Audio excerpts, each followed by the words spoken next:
کہ آقا کے ظہور سے قبل کسی کا نام محمد اور احمد تھا ہی نہیں، اور اگر آقا کی آمد اور خوشخبریوں پر کسی نے آقا کے نام پر نام رکھا تو وہ 7 آدمی تھے، اور ان 7 میں سے کسی نے نبوت کا دعویٰ بھی نہیں کیا۔ یہ بھی رسول اللہ صلی اللہ علیہ وسلم کی ختم نبوت کی دلیل ہے۔ تو روایت میں ہے کہ محمد بن عدی سے کسی نے پوچھا بھی آپ کا نام کیسے اور کیوں رکھا؟ محمد بن عدی فرماتے ہیں میں نے یہی بات اپنے والد ماجد سے پوچھی جن کا نام عدی تھا۔ محمد تو ان کا نام تھا، والد کا نام عدی۔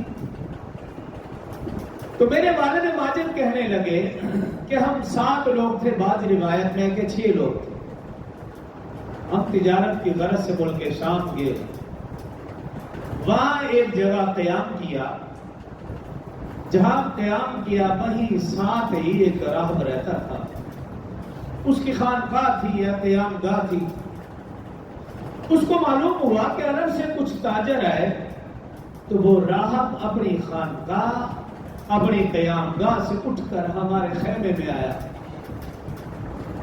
اور آ کر پوچھا بھی تم کون لوگ ہو، کہاں سے آئے؟ ہم نے بتایا ہم عرب سے آئے۔ کس قبیلے سے تعلق؟ کسی نے کہا قبیلہ مضر سے تعلق ہے، کسی نے کہا قبیلہ نجار سے تعلق۔ تو وہ راہب کہنے لگا کہ تمہاری سرزمین وہ سرزمین ہے جس میں نبی آخر الزمان صلی اللہ علیہ وسلم کا ظہور ہوگا، اور اس آخری نبی کا نام محمد صلی اللہ علیہ وآلہ وسلم ہوگا۔ اور پھر اس نے ہمیں ہدایت کی۔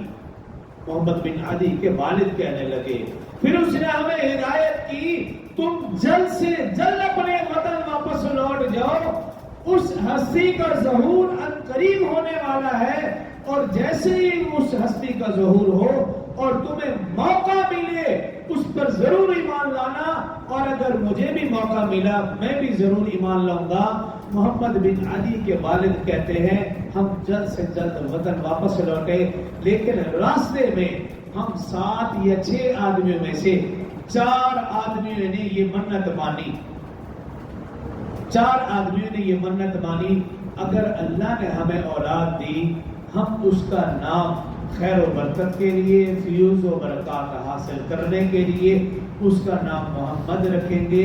محمد بن عدی کے والد فرماتے ہیں اس منت ماننے کی وجہ سے اللہ نے 4 کو بیٹے عطا فرمائے، اور 4 نے اپنے بیٹوں کا نام محمد رکھا۔